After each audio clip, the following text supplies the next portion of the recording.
सहनाववतु सहनौ भुनक्तु सह वीर्यं करवावहै तेजस्विनावधीतमस्तु मा विद्विषावहै। ओम शांति शांति शांति। वैदिक जीवन पद्धति की इस कक्षा में आप सभी का हार्दिक स्वागत है, अभिनंदन है।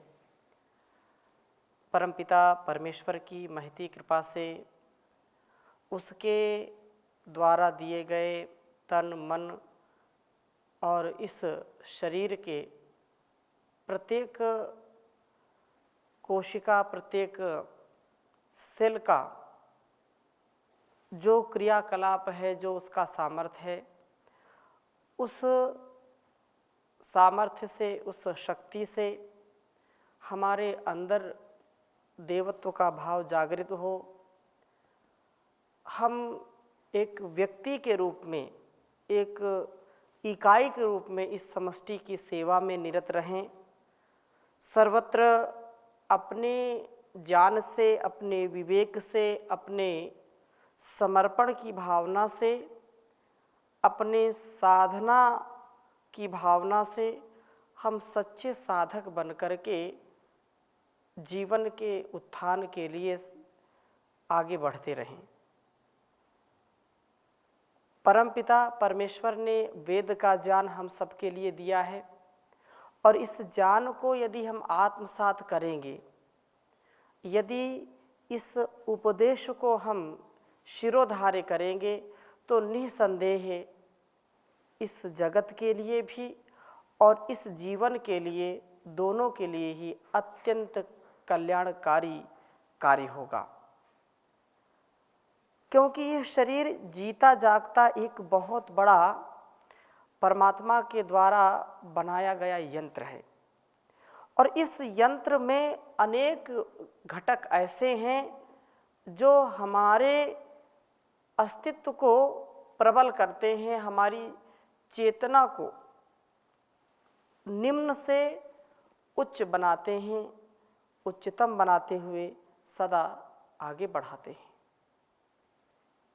हमारा शरीर सब प्रकार से देवों का स्थान हो, हमारे अंदर देवत्व के भाव जागृत हों, हम संसार के लोगों के प्रति जागरूक रहें, संवेदनशील रहें तथा देवत्व के भाव से, यज्ञीय भाव से, कल्याणकारी भाव से कभी भी अधोगति को न प्राप्त हो, पतन को न प्राप्त हो, ऐसे शुभ कल्याण के भावों से उन्नति को प्राप्त हो, हमारे लिए अत्यंत ही महनीय कार्य होगा। हम ऋग्वेद के प्रथम मंडल के 139वें सूक्त का स्वाध्याय कर रहे हैं। इसमें हमने पिछली कक्षा में 10वां मंत्र आपके समक्ष रखा था, जिसमें प्रार्थना की गई थी कि हम उन्नति के पथ में चलें, कभी भी हमारी अवनति ना हो और उसके लिए हमारे अंदर देवत्व का गुण होना चाहिए। 6 बातों पर चर्चा की थी कि 6 बातें यदि हम अपने जीवन में उतारते हैं तो हमारा जीवन प्रगति पथ पर, उन्नति पथ पर आगे बढ़ता रहता है, अधोगति को प्राप्त नहीं होता है। और आज और विशेष मंत्र है कि हमारे अंदर जब देवत्व होगा, देवी देवताओं का तो हम मान करते हैं, पूजा करते हैं, जैसी जिसकी श्रद्धा होती है वैसा वो करता है। वस्तुतः ये जीता जागता, चलता फिरता एक देवालय है हमारा यह शरीर, और हृदय हमारा उस देवता का, उस परमपिता परमेश्वर का घर है, उसका वो स्थान है। इस देवालय में, इस शिवालय में सबसे बड़ी भक्ति हमको होनी चाहिए, सबसे बड़ी श्रद्धा होनी चाहिए। तो इस वेद मंत्र के माध्यम से मैं कुछ निवेदन करूंगा। पहले लिखता हूं इसका। ओम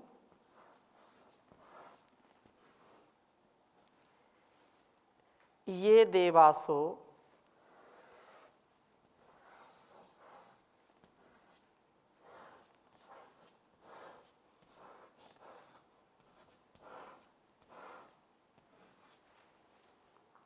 दिव्येकादश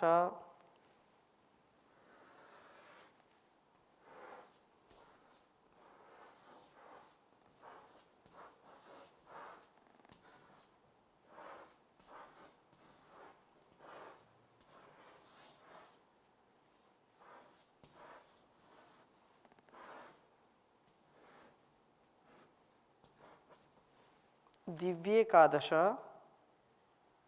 स्थ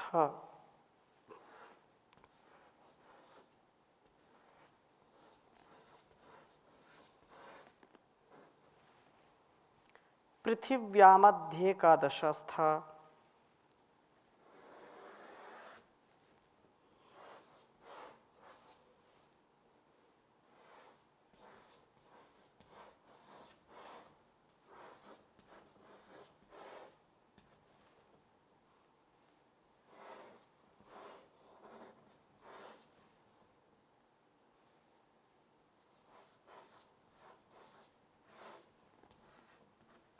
पृथिव्यामध्येकादश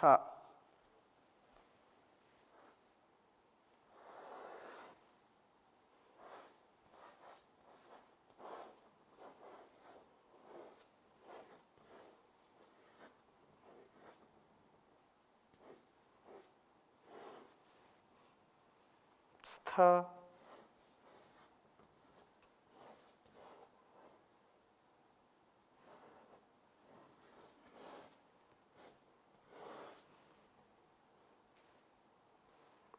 अपसुक्षितो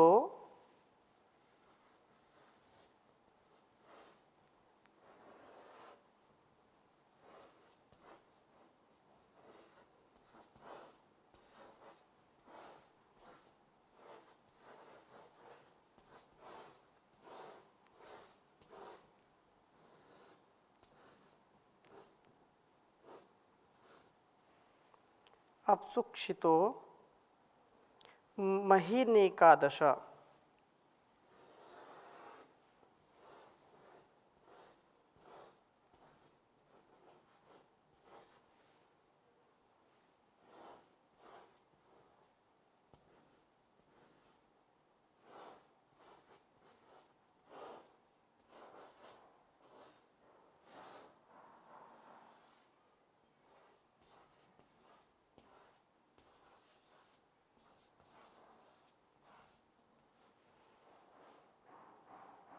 स्थ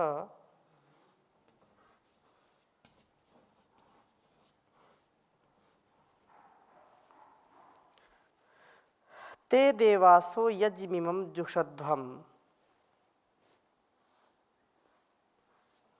ते देवासो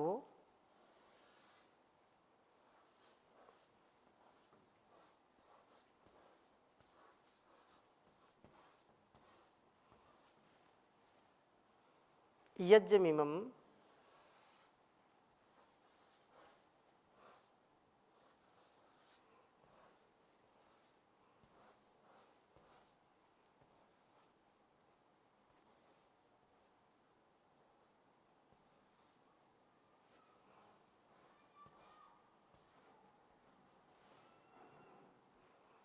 जुषध्वम्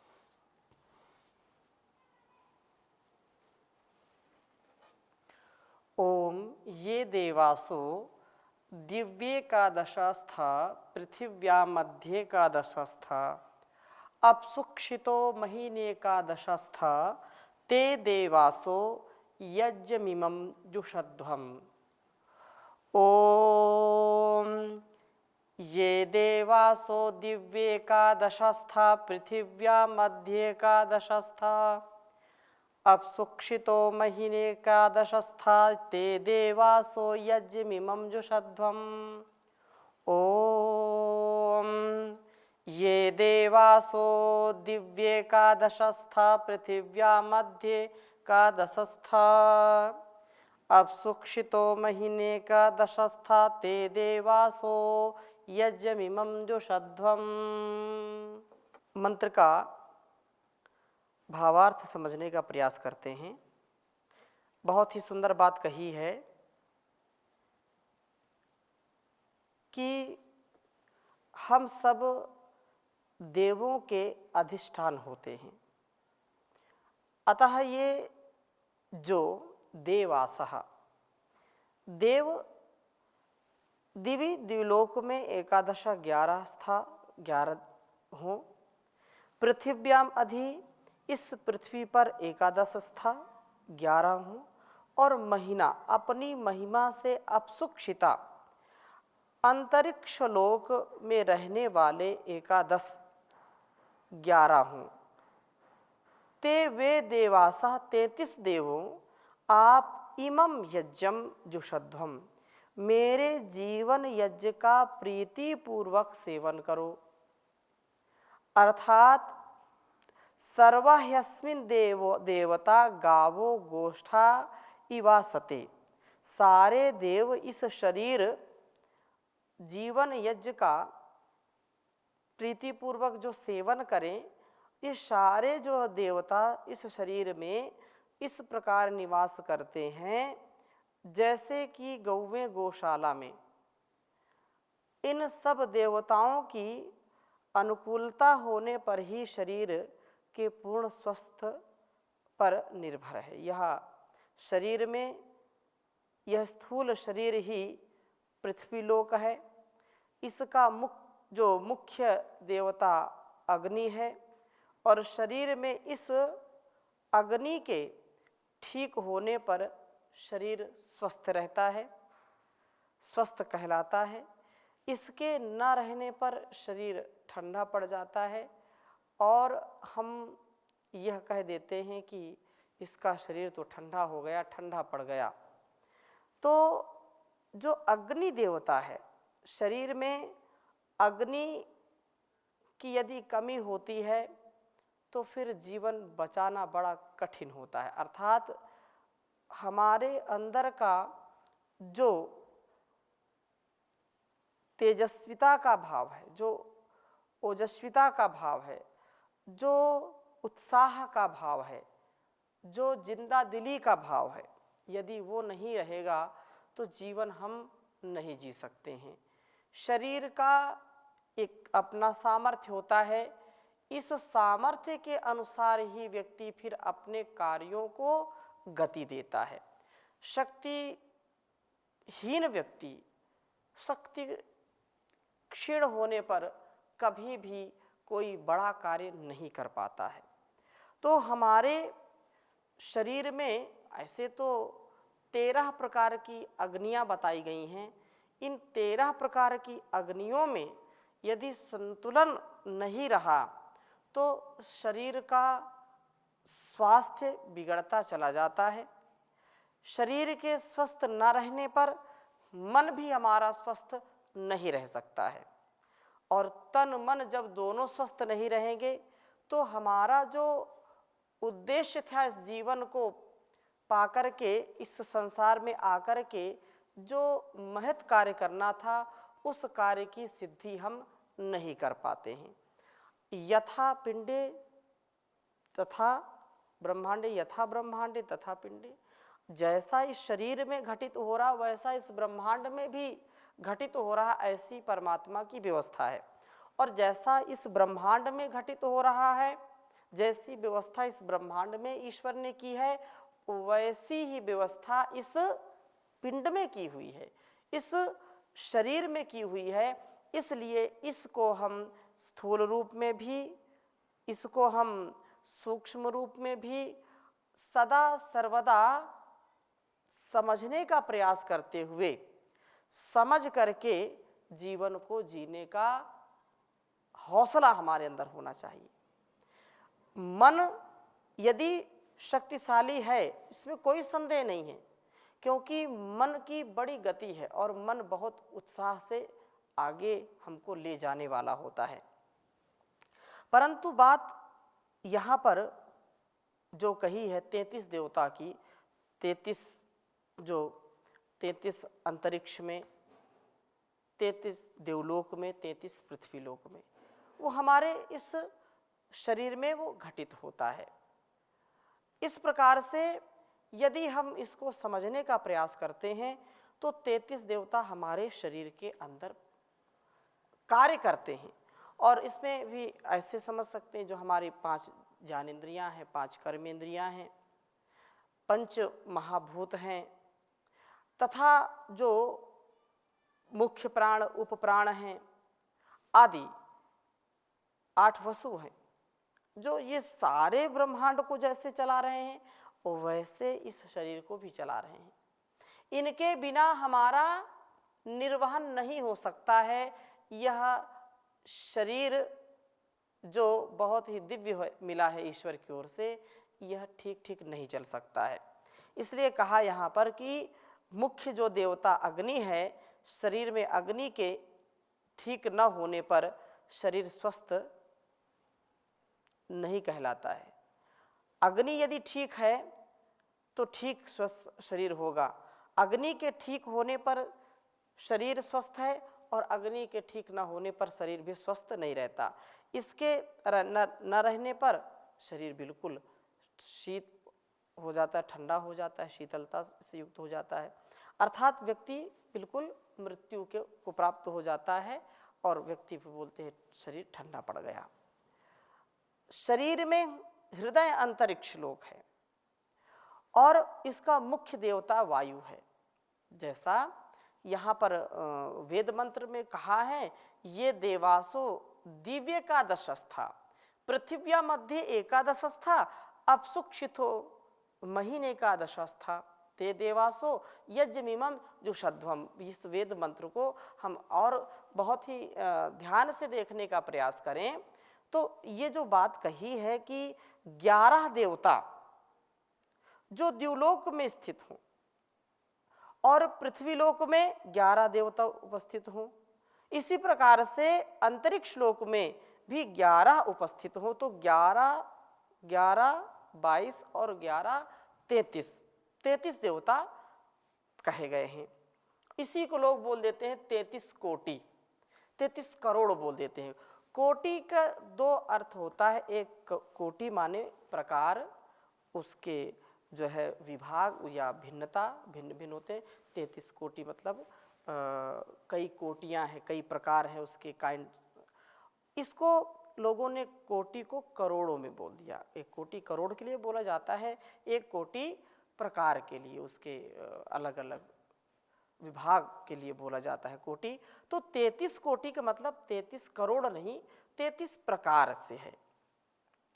तो 33, अब यहाँ जो एक तो ब्रह्मांड की बात कही, 33 पृथ्वीलोक, 33 अंतरिक्ष लोक, 11 पृथ्वीलोक, 11 अंतरिक्ष लोक और 11 द्युलोक। 33 देवता इसमें हों, उपस्थित हों, उनका आधान हो, वे उपस्थित रह करके इन पृथ्वी, अंतरिक्ष और द्यु तीनों लोकों का वह संतुलन कर सकें और तीनों लोकों में जीवनी शक्ति का संचार कर सकें, ऊर्जा से भरपूर कर सकें।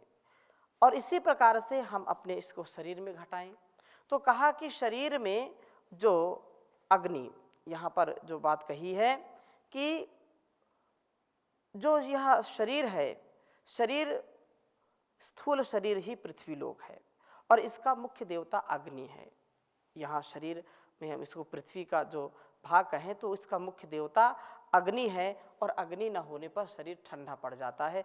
13 प्रकार की अग्नियाँ बताई गई हैं। और इसी प्रकार से कहा कि जो अंतरिक्ष है, तो हृदय में अंतरिक्ष, जो हृदय है वह शरीर में हृदय अंतरिक्ष लोक के रूप में कहा गया है। इसका मुख्य देवता वायु है, तो अग्नि और वायु। इसके बाद हृदय में सदा वायु व गति की भावना का रहना आवश्यक है। यदि गति नहीं होगी, प्राण का संचार नहीं होगा, तो हमारा रक्त संचार भी ठीक ठीक नहीं हो सकता है। ब्लड सर्कुलेशन ऑक्सीजन के लेवल के ऊपर निर्भर करता है। जितना जितना हमारे अंदर प्राण शक्ति का आधान होगा, हम प्राणायाम के द्वारा जितना ऑक्सीजन को लेते हैं उसको परिशुद्ध हमारे फेफड़े जो श्वसन तंत्र है उस परिशुद्ध करके पूरे शरीर में इसका संचार करते हैं, तो हमारा ब्लड सर्कुलेशन भी अच्छा होता है। और ब्लड सर्कुलेशन के लिए सब जानते हैं कि हृदय की गति बहुत आवश्यक है।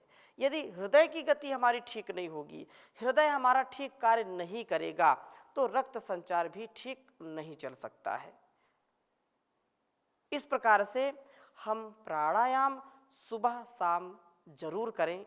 योग प्राणायाम के माध्यम से हमारा जो शरीर है वो जितने भी इसके लिए आवश्यक तत्व हैं उन सब का संतुलन रखता है, अग्नि को भी सम करता है और प्राण को भी शक्तिशाली बनाता है, जिससे हम कभी भी हृदय जो अवरोध हो जाता है, कितने कितने लोगों को हार्ट अटैक हो जाता है, हृदय गति जो होती है वो रुक जाती है और कहते हैं कि हार्ट अटैक हो गया, हृदय आघात हो गया। जब हम प्राणायाम करेंगे तो कभी भी हृदयाघात नहीं हो सकता है। यह बहुत महत्वपूर्ण बात है। तो कहा कि हृदय में सदा वायु व गति की भावना का रहना आवश्यक है। और द्युलोक यहाँ मस्तिष्क है। तो 11 देवताओं की बात की है। तो द्युलोक जो मस्तिष्क है इसमें ज्ञान सूर्य का उदय होना आवश्यक है। जब तक ज्ञान नहीं होगा तब तक जीवन के व्यवधानों का समाधान भी नहीं होगा। इसलिए यह प्रार्थना यहाँ पर की गई है कि मेरे शरीर में जो 3 भाग बताए हैं, पृथ्वीलोक, अंतरिक्ष लोक और द्युलोक, हमारा ज्ञान जो परिपक्वता को प्राप्त हो, जितना उच्च ज्ञान होगा उतना व्यक्ति उच्चतम जीवन शैली को अपनाता है, जीवन की व्यवस्था करता है, इस जगत की जो व्यवस्थाएं हैं उसमें अपना योगदान देता है, सहयोग करता है। तो इस वेद मंत्र का यह अभिप्राय हुआ कि हमारा शरीर सब देवों का निवास स्थान हो। मुख्य रूप से शरीर तेजस्विता की अग्नि वाला होना चाहिए। हृदय वायु की भांति सतत क्रिया की भावना वाला होना चाहिए। जैसा वायु के लिए कहते हैं वा गति गंधनयो हो, वो गतिमान होता है, कभी रुकती नहीं है वायु, वो सदा प्रवाहित रहती है। जैसे जल प्रवाहित रहता है वैसे वायु भी सदा प्रवाहित रहती है। और इसी प्रकार से यदि हमारा हृदय गतिमान रहता है, गति युक्त रहता है, चलता रहता है, यद्यपि वो रुकता नहीं है, हमारे ही आलस्य से, हमारे प्रमाद से, हमारे आहार से, हमारे विचार से हमारा शरीर प्रभावित होता है। गलत आहार हमने लिया, गलत हमारी दिनचर्या हो गई, गलत हमने विचार किया, गलत हमारे अंदर की जो संवेदनशीलता है वो जब जोर देती है, दबाव देती है, मन मस्तिष्क हमारा उद्विग्न होता है, तो उसका प्रभाव हमारे हृदय पर भी पड़ता है। तो इससे हम बचें और इससे बच करके हम जो अत्यंत कल्याणकारी देवत्व का भाव है उस देवत्व के भाव से सदा ओतप्रोत रहें और ऐसी भावना से मस्तिष्क हमारा ज्ञान सूर्य वाला होना चाहिए। अर्थात जो हमारा द्युलोक है, जो प्रकाश से युक्त है, जब सूर्य प्रकाशित होता है तो सारे संसार का अंधकार छूमंतर हो जाता है, गायब हो जाता है, भाग जाता है। वैसे ही जब हमारे मन मस्तिष्क में ज्ञान का उदय होता है, ज्ञान का प्रकाश होता है, तो हमारे अंदर की जो वासनाएं हैं, हमारे अंदर की जो अविवेकपूर्ण भावनाएं हैं, कामनाएं हैं, उनका नाश हो जाता है। वो उनका विनाश करने के लिए ज्ञान की किरणें सदा प्रसरित रहती हैं, फैली रहती हैं। जहाँ जहाँ सूर्य का प्रकाश जाता है वहाँ वहाँ कोई जरा सा भी अंधकार नहीं पाता है। ऐसे ही यह मन मस्तिष्क हमारा ज्ञान की ज्योति से सदा जगमगाता रहे और उस परमात्मा से हम प्रार्थना करें, क्योंकि यहाँ इस वेद मंत्र में यह प्रार्थना की गई है कि 33 देवता हमारी रक्षा करें, 33 देवता हमारे इस शरीर का, इस अस्तित्व का और इस समष्टि का सदा कल्याण करें, ऐसी भावना की गई है। तो कहा है, मेरे देवता मुझको देना सहारा, कहीं छूट जाए ना दामन तुम्हारा। मेरे देवता मुझको देना सहारा, कहीं छूट जाए ना दामन तुम्हारा। तेरे रास्ते से हटाती है दुनिया, इशारों से मुझको बुलाती है दुनिया। सुनना किसी का झूठा इशारा, सुनना न किसी का झूठा इशारा, कहीं छूट जाए ना दामन तुम्हारा। सिवा तेरे मन में समाए न कोई, सिवा तेरे मन में समाए न कोई, लगन का यह दीपक बुझाए न कोई। तू ही मेरी नदिया, तू ही है किनारा, तू ही मेरी नदिया, तू ही किनारा, कहीं छूट जाए ना दामन तुम्हारा। तेरे नाम का गीत गाता रहूं मैं, तेरे नाम का गीत गाता रहूं मैं, सुबह शाम तुमको ध्याता रहूं मैं। तेरा नाम मुझको सबसे है प्यारा, तेरा नाम मुझको सबसे है प्यारा, कहीं छूट जाए ना दामन तुम्हारा। मेरे देवता मुझको देना सहारा, कहीं छूट जाए ना दामन तुम्हारा, कहीं छूट जाए ना दामन तुम्हारा। ओम शांति शांति शांति।